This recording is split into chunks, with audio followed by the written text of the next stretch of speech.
Hallelujah. We thank you so much for gathering here in the presence of the Lord. Worship to God Almighty, Jesus Christ by grace. Hallelujah. Pasalamat kami nga kamo na nagtapog kita karon diri sa pagsimba sa Ginoo pinangagi sa atong mga pagtulog. Have a faith in God, believe in Jesus Christ. Magbaton kita og pagtuo diha sa Ginoo ug tuuhan nato sa Jesus. When we believe in Jesus Christ, we can obey the word of God very well. Kaya kung musulod kita sa pulong sa Dios, makahimo kita pagtuo sa Dios. So, today I want to share the gospel. Obedience to God's word is the source of blessings. Kung karon ang ebanghelyo nga ato ang pagahisgutan mo ang pagtuman sa pulong sa Dios mao ang tinubdan sa panalangin. So we read the Bible, Genesis chapter 12, verse 1 to 3. Kung atong abrihan ang atong mga Biblia, basahon nato diha sa Genesis kapitulo 12, versikulo 1 hangtod sa 3. The Lord has said to Ang Abraham, Ginoo mayon kang Abraham, biyahe ang imong nasod ug ang imong mga paryente ug ang balay sa imong amahan, ug lakaw ngadto sa usa ka nasod kay pakita ko kanimo. Hatagan ko ikaw ug daghang kaliwat ug mahimo silang dagkong nasod. Panalanginan ko ikaw ug himuon kong bantugan ang imong ngalan aron mahimo kang panalangin sa uban, alang sa uban. Panalanginan ko kadtong magpanalangin kanimo, apat tungluhon ko kadtong magtunglo kanimo. Pinangagi kanimo, panalanginan ko ang tanan nga nasod sa kalibutan. Amen. Amen. Almighty God wants to make all people blessing people. Matong labing gamhanan nga Dios gusto nga himuon ang tanang mga katawhan nga panalangin. If you have a faith in God and Jesus Christ, you will be a blessing like Abraham. Kung ato na kita pagtuo diyan ni Jesus, mahimo kita mapanalanginan sama kang Abraham. So if a fisherman cast a fish who could not bait, he will not catch any fishes. Kung ang usa ka mangingisda muinsa sa kawin sa isda nga walay pakon, dili gid siya makadakop sa isda. However, if he put bait on the hooks that will attract the fish, he will immediately catch fishes. Apan kung iyang ibutang ang paon sa kawitanan, makadaligid siya og mga isda, kung dali-dali siya makadakop sa mga isda. Greed is the bait which the devil tempt to the humanities. Ang kahapog mao ang paon, diin ang yawa magtintal sa mga katawhan. Because of the greed, Adam fell for the devil's bait in the Garden of Eden and was perishing. Ug tungod sa kahapog si Adan nahulog gayud sa paon ni Satanas diha sa tanaman sa Eden ug nawala sila. However, Jesus was free from greed and was not tempted by the devil's temptations. Apan sa Jesus gawas nun gikan sa akog ug wala gid siya nalimbungan o natintal sa yawa. To avoid being deceived by the devil, we too must not be greedy. Aron malikayan ang paglimbong sa yawa, dili usab kita mahimong ako. Bible says James chapter 1, 13 to 15. Ang Biblia nagingon dili sa Santiago kapitulo 1, 13 hangtod sa 15. Santiago 1, 13 hangtod sa 15. When tempted, no one should say, God is Kung ang tempting usa ka me. tawo tintalon, dili siya angay mingon. Kining tentasyon gikan sa Dios, kaya ang Dios dili man matintal sa pagbuhat o dautan, ug dili usab siya matintal kang bisan kinsa. Apan moabot ang tentasyon kung ang tawo hayluon ug danihon sa dautan niyang tinguha. Unyang iyang daotang tinguha manangkol og mga nagsasala ug sala ug inikahingkod na sa sala magdala kini kamatayon. So nowadays many people fall into the temptation by their own evil desires. Kung karong mga kapanahonan, dagan kayo sa mga tao ang nahulog sa tentasyon tungkol sa ilang mga daotang tinguha. If people have the evil desire, they depart from the Lord step by step.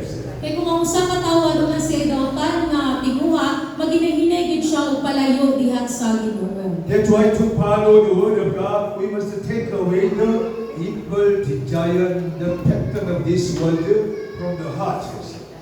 Busa aron dili kita mahilayo diha sa Ginoo, kinahanglan ginato tangtangon ato mga daotang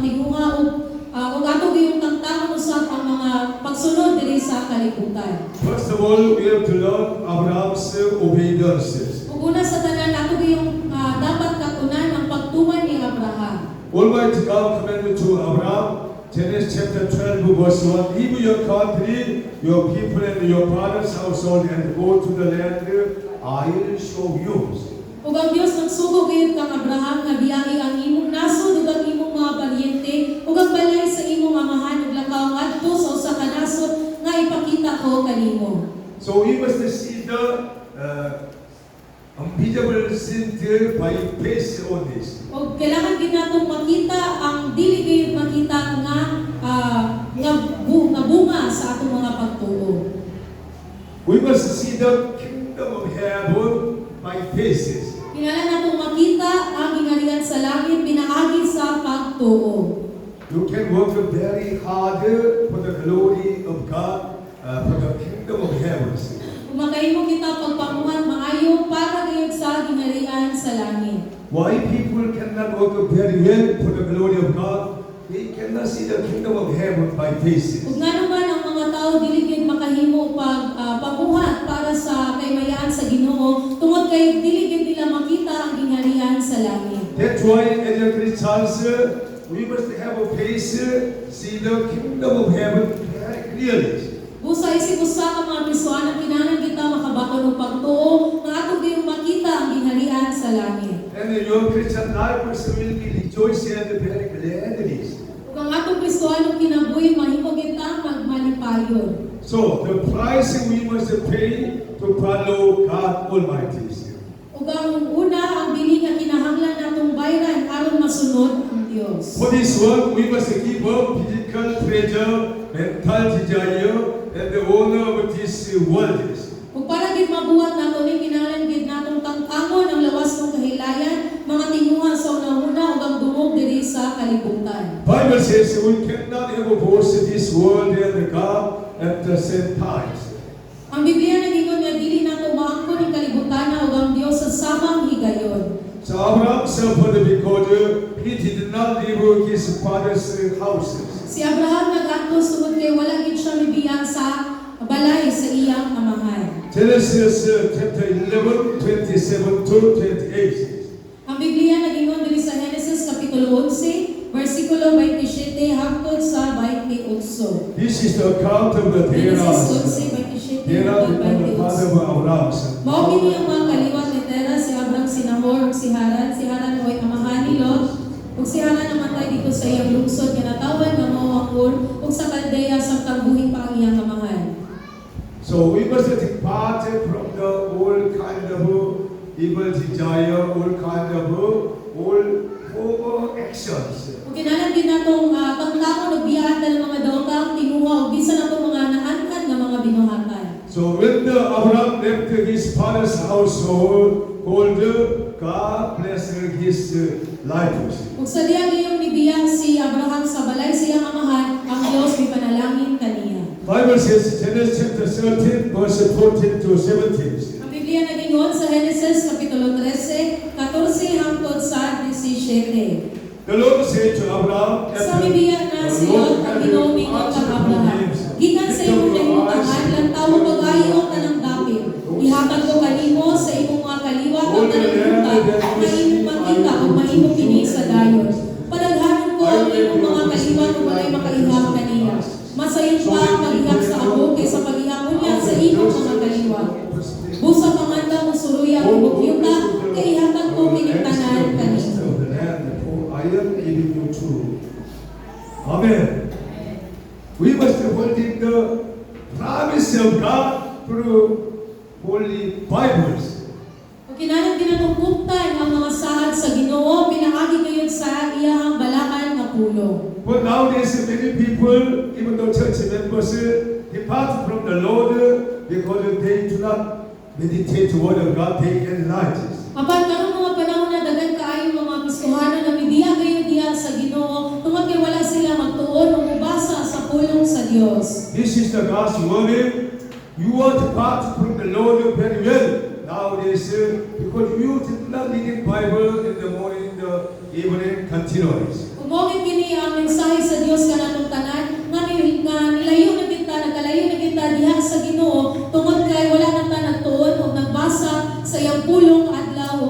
gabi. We must be close to God Almighty through reading Bible, meditating Bible. Kinalang kita nga magpaduol diya sa Ginoo pinaagi kayon sa pagbasa sa iyang pulong. The Bible is the peace of God and the Jesus Christ.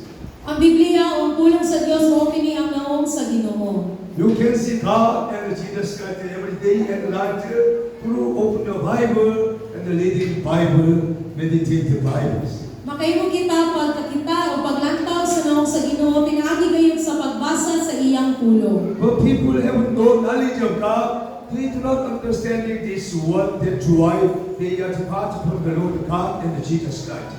Apan ang mga tao, makatawon mo lagi sila, kaalang tungod, may tungod ni mao nga nagkalayo sila, mipalayo sila sa Ginoo. Even though you are very busy in the school and the work and many things, but you can find the way through Holy Bibles. Bisan tuod nga dagan kitang ipangbuhat, busy kayo ta sa atong mga trabaho, sa atong eskwelahan, kinahanglan kita mangita o paagi nga mubasa kita sa pulong sa Dios. And then Almighty God will give you the mind of Jesus Christ. Katong labing gamanan nga Dios maghatag kayon kanato una-una sama kang Jesus. Bible says, have a mind of Jesus Christ in your lives. Ang Biblia nagingon nga magbatong kita una-una sama kang Jesus diri sa atong mga kinabuhi. How many people want to become a real Christians? Ang tanang katawan umatag tawo kayo gusto sila nga mahimong Kristohanon. The Bible says we can become a real Christian through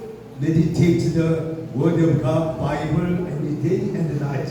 Upan ang Biblia nagingon nga mahimong kita matuod nga mga Kristohanon kung tun-an nato o basahon nato ang pulong sa Dios adlaw o gabi. Second one, we must learn the Jesus obedience. Ug ang ikaduha kinahanglan tong hikatunan ang pagtuman ni Jesus. Jesus Christ tell us the only truth. Kay si Jesus nagstorya ka nato, nagtudlo ka nato sa kamatuoran lamang. The Bible teaches us Jesus left the heaven to save the humanity in this world. Ug ang Biblia nagingon nga si Jesus bibiyag kayon sa gibiyahan ang langit para luwason ang mga katawhan. John chapter 3, 13 to 15 says this.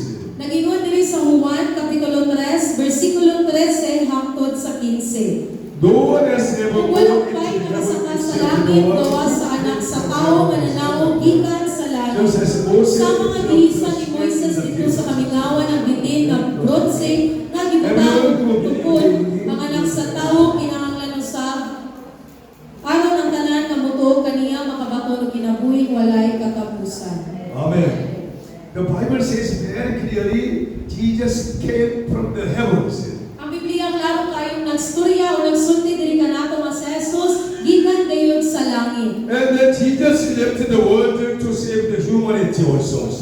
Ug si Jesus iya sa gibiyaan ang kalibutan para pud maluwas ang tanang katawhan. Even though Jesus was tempted by the evil spirit in the wilderness. Ug bisan tuod nga si Jesus natingtal gayud sa yawa dito sa kamingawan. But Jesus could overcome the all temptation by the word of God. Apan si Jesus iya ginabuntog ang tanang mga pagtintal sa dautan pinaagi gayud sa pulong sa Dios. If you want to overcome the all kind of temptation and trial, you turn to the word of God. Kung gusto gayud ta nga mabuntog nato tanang mga pagsulay o pagtintal ni Satanas kinahanglan kita nga magbaton sa pulong sa Dios. This is the way for your life.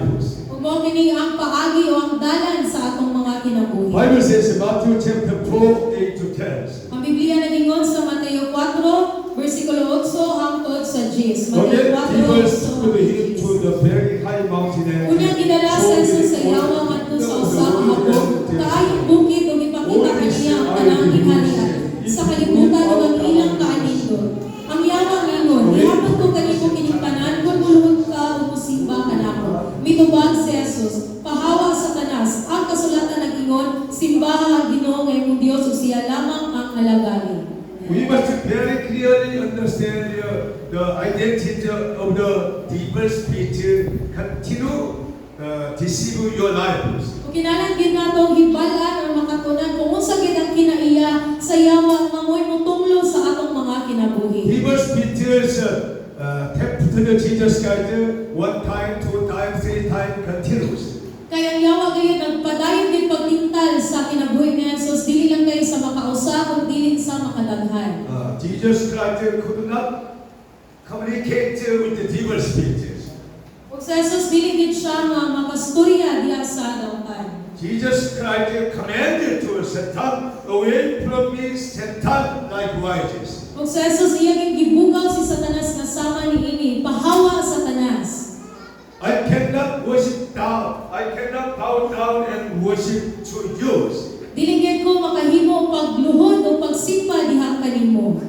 Jesus said to the Satan, worship to the Lord your God and serve Him only. Ug sa Jesus, ingon gid kang Satanas nga simbahan ang Dios lamang.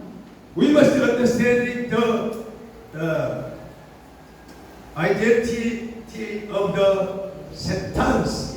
O kinahanglan gid natong masabtan kung unsa gid ang kinaiya sa mga bitik ni Satanas.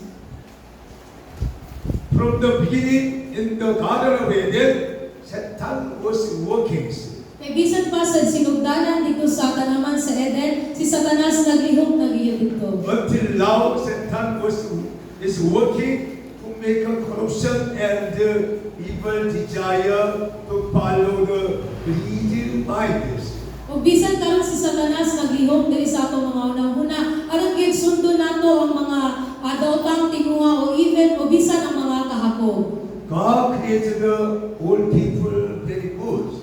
Apan ang Dios iya ning gibuhat ang mga katawhan nga maayo. All you and I, we have a unity of God. Kay ikaw ug ako aduna kitay imahe sa Dios. But when the Satan come to our mind, he will plant the other mind, greed and evil desires. Apan kung si Satanas kay musulod sa atong mga unang-una, iya giyong tandan ang atong mga unang-una sa kahapon o daotang pangunang-una. We must immediately distinguish the system from Satan, and we must take away from the heart, from our thinkings. O kailangan gid nato mahibalan nga kung tintalan kita ni Satanas, kinahanglan gid nga tangtangon dayon nato ang atong mga daotang pangunang-una. Jesus Christ gave His life to give heaven to humanity. Sa Jesus iya gyud gihatag ang iyang kinabuhi aron hatagan kita hatagan og kalangitan ang katawhan. Jesus' message is focus is to plant the kingdom of heaven in our lives. Ug ang mensahe gyud ni Jesus mao gyud nga iya gyud itanong ang gingalian sa langit diri sa katuhang mga kinabuhi. The Bible says that the Lord Jesus Christ loved His own life also. Ug ang Biblia nagingon nga ang Dios nagigugma gyud sa iyang kaugalingong kinabuhi. Bible says in Luke chapter 22:39 to 42. Ang Biblia nagingon sa Lucas kapitulo 22 bersikulo 39 hangtod sa 42. Jesus went out as usual to the Lucas mountain 22:39 and hangtod His sa disciples followed Him. On reaching the place, He said to them, "Pray that you will not fall into temptation." Ilamaw sa Jesus ug giadto sa bukod sa mga olibo sumala sa iyang nabutasan.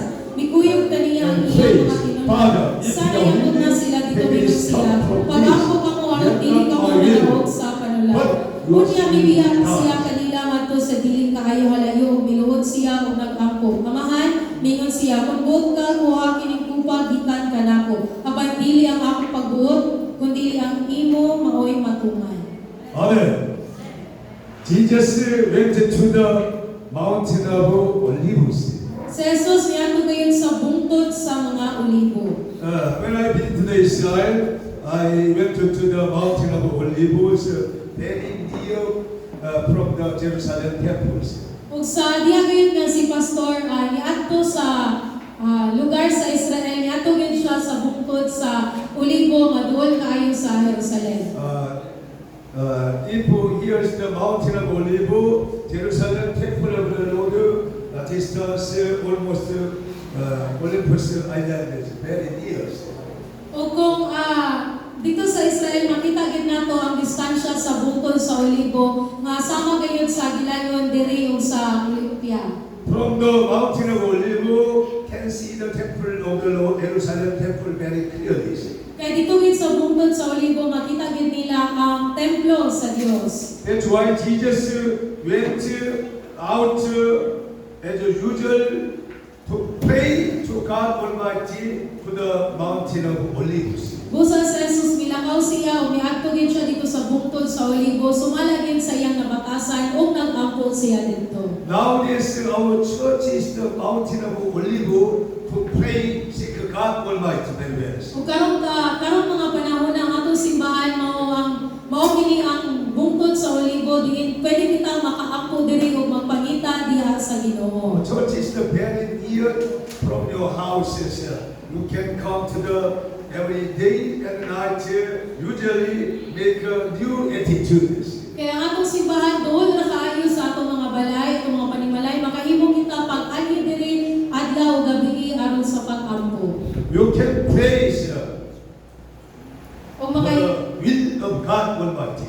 makahimo kita pag-ampo sa para sa kabubugon sa Ginoo diri sa atong kinabuhi. Come to the church, Lord Jesus Christ, pray like wise, show me the way and make my mind for the will of your mind. Ug makahimo kita pag-ampo sa Ginoo nga maghimo gid siya dalan diri sa atong mga kinabuhi. Our desire and our idea is very limited. Kaya ang atong mga ideya, ang atong mga kaalam, limitado lamang kaayo. But God's desire and idea is unlimited.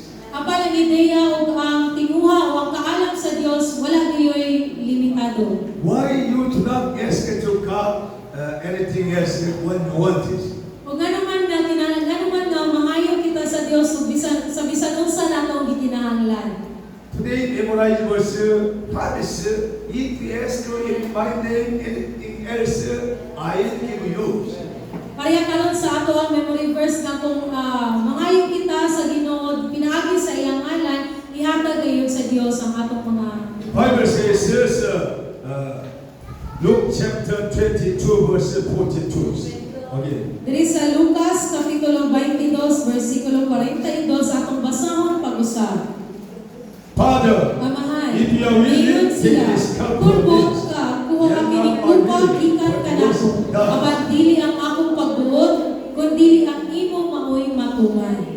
We Amen. must keep up our willing to follow the Jesus Christ. O kailangan gid natong i-give up.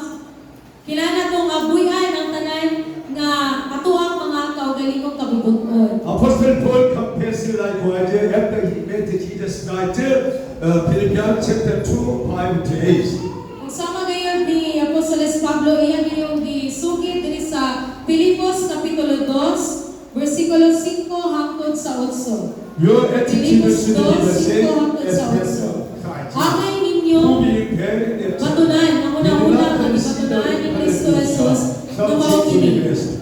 By making himself Bisan nothing. siya Diyos, wala siya mamugos na magpabiling tubong sa Diyos. Pinoon sa iyang kagalingong kabubuon, gibiyaan niya kinigiyang katubod ug nahimong usa ka ulipon.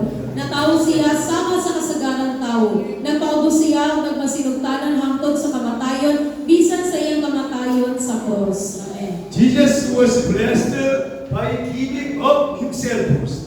Sa Jesus na panalanginan pag-ayo pinaagi sa iyang pagbuhi sa iyang kinabuhi. Jesus prayed to God, I am nothing. Sa Jesus nag-ampo sa Ginoo nga wala gid siya. When we pray, I am nothing, you can ask to God and Jesus can very well. Kung mag-ampo kita sa Dios nga wala kitay mabuhat, tabangan kita sa Ginoo. I have no idea anything else. Praise the Almighty God and Jesus Christ gave me the ideas. Kaya si Pastor wala gid siya mga ideya o bisan sa mga kaalam ang Dios lamang ang naghatag kaniya mga ideya. You can pray likewise very well. Kung makahimo kita pag-ampo masama niini. When the Jesus giving up his life, Almighty God bless him. Kasi diyan sa Jesus iyang gibuyan iyang kinabuhi ang Ginoo nagpanalangin diyan kaniya. Philippians chapter 2, 9 to 11 says, Diri sa Filipos kapitulo 2, bersikulo 9 hangtod sa 11 atong basahon. God Tungod told dinhi me to the gituboy siya sa Dios ngadto sa pinatasang langit sa kalangitan. Ug iatagan siya ngalan kalabaw sa tanang Busa magluhod ang tanan binuhat nga atuwa sa langit sa ibabaw sa yuta sa ilalim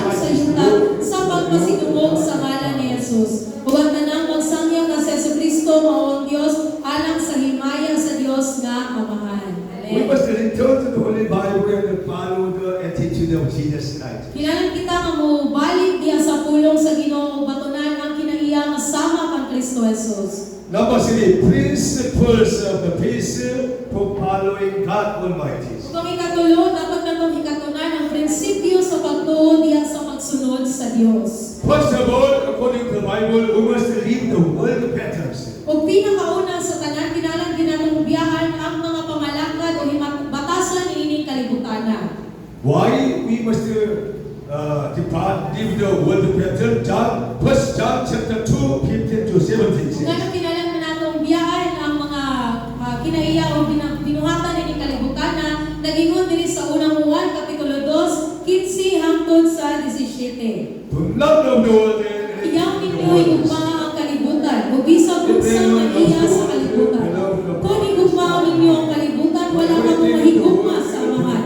Kaya ang tanang butang kaniya sa kalibutan, ang unod-nong kahiglaw, ang tanang ikahiglan sa mga mata, ug ang tanang ipasigato sa tao. Dili kiniiya sa amahan, kung kiniiya sa kalibutan. Ang kalibutan ug ang tanan na anaan niini nga gikahigdan sa mga tao, mga hanaw, apan ang magbuhat sa kabubuton sa Dios, magpabiling buhi hangtod sa kahangturan. the Amen. Bible says that the world pattern is not like the Lord, the Levi of Abraham. Ang Biblia nagingon nga ang kalibutan sama kayo sa pagumangkon ni Abraham nga si Lot. If we follow the God along with the world, we'll continue to experience trial and hardships. Kung musunod kita sa Ginoo diri sa kalibutan, magpadayon kita nga makasinati sa mga pagsulay o kalisdanan. That's why in the Christians, we must take up our crosses. Muna nga busa isip usa ka mga Kristohanong kinahanglan natong pasanon ang atong mga cross. Bible says in Matthew chapter 10, 37 to 39. Ang Biblia nagingon diri sa Mateo Kapitulo 10, versikulo 37 hangtod sa 39. And not who loves his father or mother is not worthy of me. And not who loves his Ang son or nagmahal sa iyang daughter amahan o inahan labaw kay kanako, dili takos nga mahimong tinunan kanako. Kadtong nagmahal sa iyang anak labaw kay kanako, dili sad takos nga mahimong tinunan kanako. we have a Lord is life who Ang dili mo pasan sa iyang cross, sumusunod kanako, dili takos nga mahimong tinunan nako. Ug kadtong maniguro sa iyang kaugalingong kinabuhi kawadman niini. Apan ang kawadman sa iyang kinabuhi tungod kanako, makabaton nung hinuon niini. I told you a story of the son dancing yesterday. O atong usang gabi si Pastor hisgot sa istorya sa kinabuhi ni San Dasin. After he was met Jesus Christ individually, he left his father and the household, all everything. Kay sa diha gayud na iyang gayong nahibalgan si Jesus sa iyang kinabuhi, iyang gibiyahan ang iyang mga kabtangan o bisan ang iyang mga pamilya. Even though his family want to kill him, Ug bisan po ang iyang pamilya gusto mong patay kaniya. he left everything and become a very famous missionary of the world.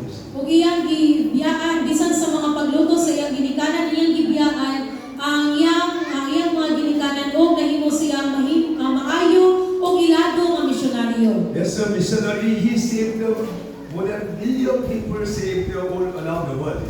O siya nga usa ka misyonaryo nakahimo gid siya pagluwas sa tanang mga katawan o milyones nga mga katawan sa tibuok kalibutan. His family was a very higher class and very rich people. Ang iyang ginikanan mga dato kaayo. But he left everything after he found Jesus Christ. Ug iyang gibiyaan ang tanan sa diha nga iyang giyong nahibalgan si Jesus. We must find Jesus Christ individually in the Christian life. O kinahanglan gid natong mahibalgan si Jesus sa kitang tanan matag usahan nato. Apostle Paul also met Jesus Christ individually, and he was converted his life very greatly. Bisan si Apostoles Pablo sa diha nga iyang nahibalgan si Jesus na nabago kayo ng iyang kinabuhi. I was converted my life when I met Jesus Christ individually. O bisan si pastor sa dugay ng panahon nahibalgan niya si Jesus. After this, I decided to follow Jesus Christ and become a missionary of the world. O pagkatapos ngayon nahibalag ang Dios, nakadesisyon ngayon si pastor na musunod sa Ginoo mahimong misyonaryo. From that times, I could embrace all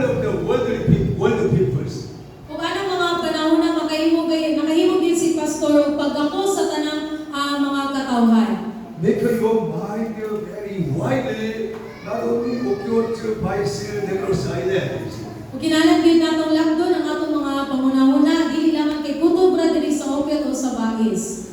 Bible says Galatians chapter 2:20. Ang Biblia nagingon diri sa Galacia kapitulo 2 bersikulo 20. I will crucify Galatians Christ, 2:20. I no longer live, but Christ lives in me. Ginagsa ko po buwan ng Kristo dito sa krus. Busa dili na ako ang nabuhi kundi si Kristo nga inihakan ako. O kini kinabuhi ko karon akong gikinabuhi diha sa akong pagtuo sa anak sa Dios nga naigugma og nagtugyan sa iyang kabalingon alang kanako. Amen. Apostle Paul was a very powerful missionary. Si Apostoles Pablo usa kay kagamhanan na misyonaryo. Because he wanted to crucify himself every day with Christ, Jesus says. Kay siya gayong gitugutan ang iyang kaugalingon nga taga-adlaw iya gimilansang ang iyang mga tinguha diha sa krus ni Jesus. We must learn why Apostle Paul crucified himself every day. O kinahanglan to ikatunan nga naman gilansang ni Apostoles Pablo ang tanan niyang mga tinguha even iyang kaugalingon matag adlaw. For Christ live in him.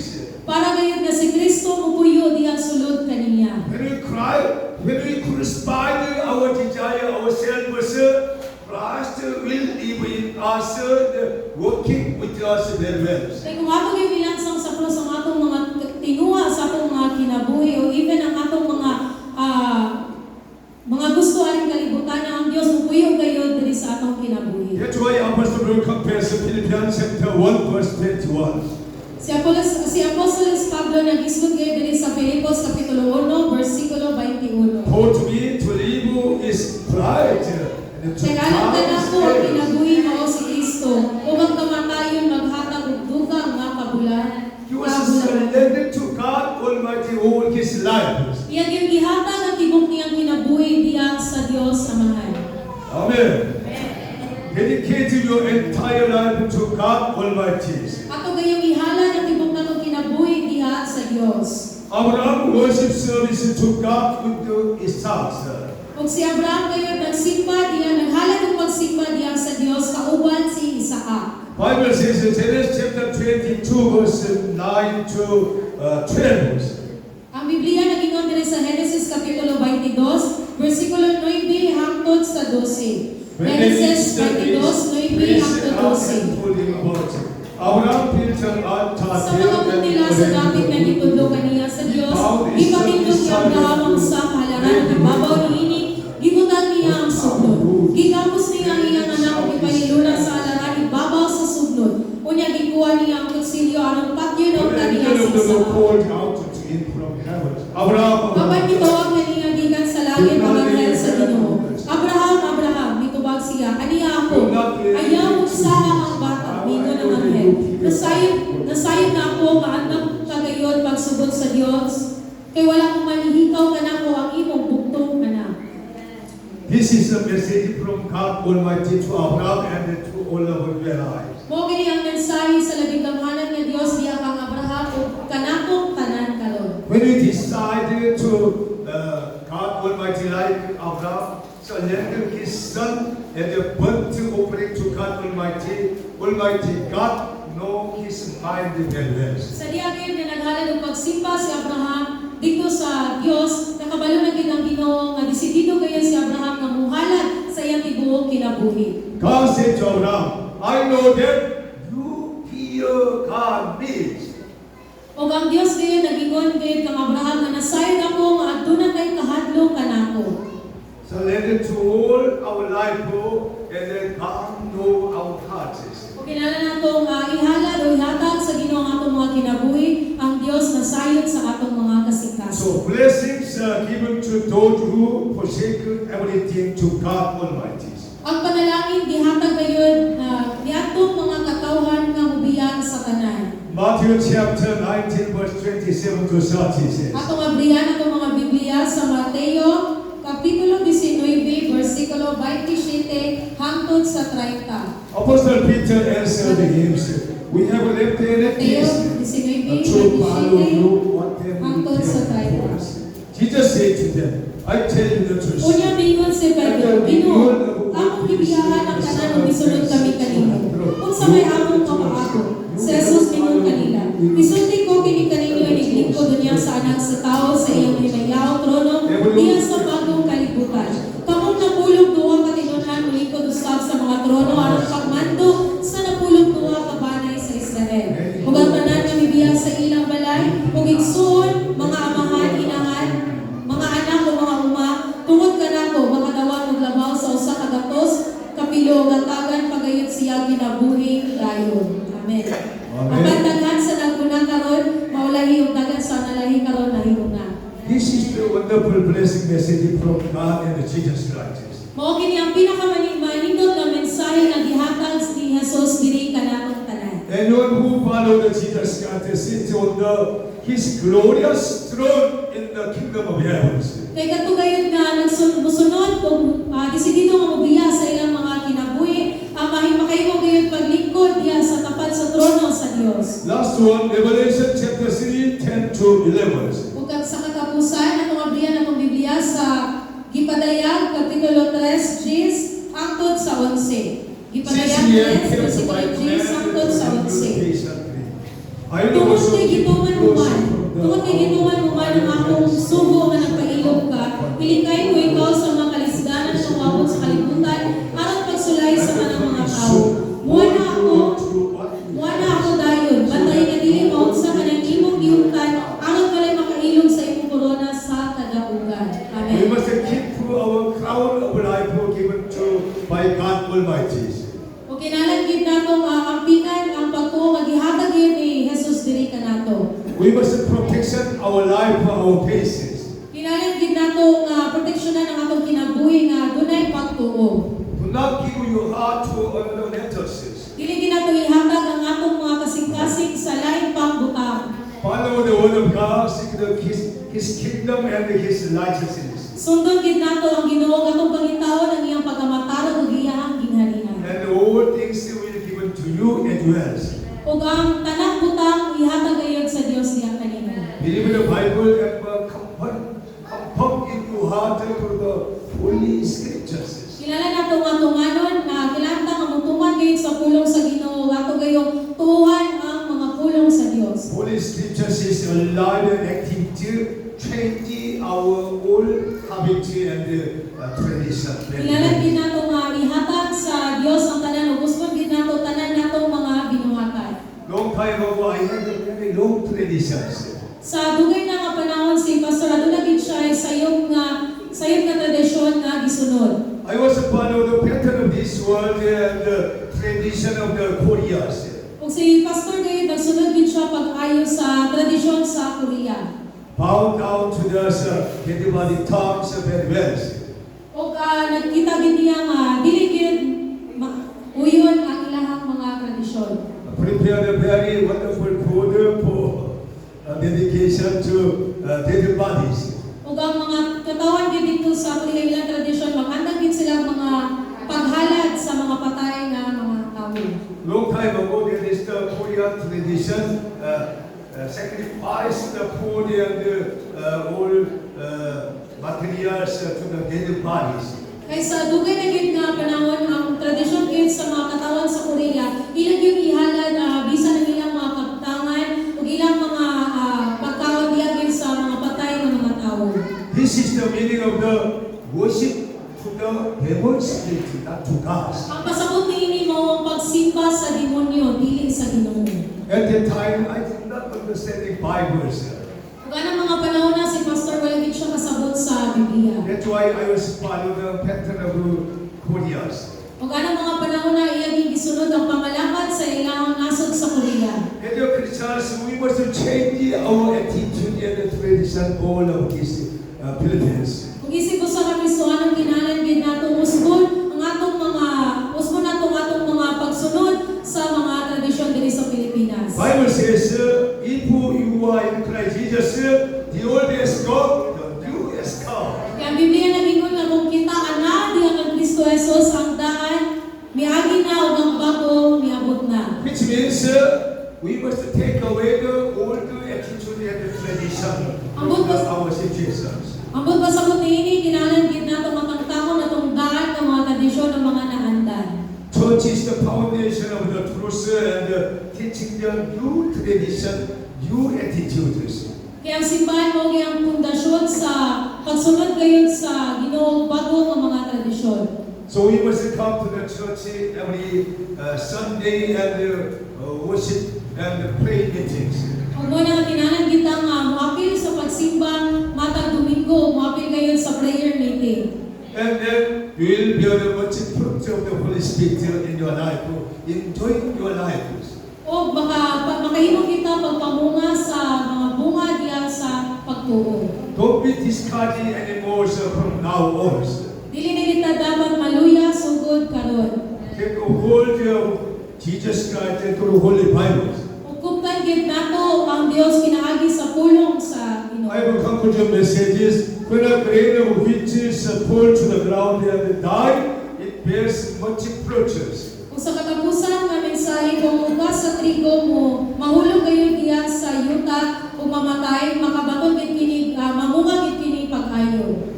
Which means when you die for Christ and for the gospel, you will bear much fruit of the Holy Spirit. Ug ang pasabot niini kung kita mamatay pinaagi sa pagsangya o sa pulong sa Ginoo, makahimo kita pagpamunga o maayong mga bunga diya sa Espiritu Santo. When God calls us, we must leave this world and go to the promised land of blessings. Kung ang Dios magtawag ka nato, kinahanglan din natong biyahan ang kalibutan ug moadto kita sa yuta nga panalangin nga mao ang gisaad sa Dios. Unless we bear our own cross, leave and give up, we can never enjoy salvation and the blessings. Kaya kung diligid nato pasaano nato mga kaugalingong cross, mubiya sa tanang butang diligid nato matagamtaman ang kaluwasan ug ang panalangin. As a Christians, we must love God, we must love one another. Naisip usa ka mga Kristohanon kinahanglan kita nga maghigugma diya sa Ginoo, magbaton kita paghigugma sa atong isig katawo. This is the old message. Obedience to God's word is the source of blessings. Mao gini ang mensahe sa Ginoo nga ang pagtuman gid sa pulong sa Dios mao ang tinubdan sa panalangin. God wants to make all church members blessings. Kaya ang Dios gusto gyud nga himuon tanang mga membro sa simbahan nga mga panalangin. Father God Almighty, we have heard the message through the Holy Bibles. Ug ang labing gamanan nga Dios karon na nadawat gid namo ang imong mensahe pinaagi sa imong balaan nga pulong. Please help all of the church members attendants to pick all this message from the heart. Ug tabangi kayo ang tanang mga membro nga nag-attend karon nga buktan gid kini sa ilang mga kasing-kasing. We'll obey the word of God, meditate the word of God day and night. Amo gayong tumanon ang pulong sa Ginoo adlaw ug gabi. Help all of us pour out your spirit to speak in new tongues very well, prophecy and interpreting and preaching the gospel to all the people around the world. Tabangi kami sa pag-amping sa among mga pagtuo bisan sa pagstorya sa mga laing pinulungan ug pagsangyo sa imong pulong sa tibuok kalibutan. In Jesus' mighty name we pray. Sa ngalan ni Jesus kami naghampo. Say Amen. Amen. May the Lord.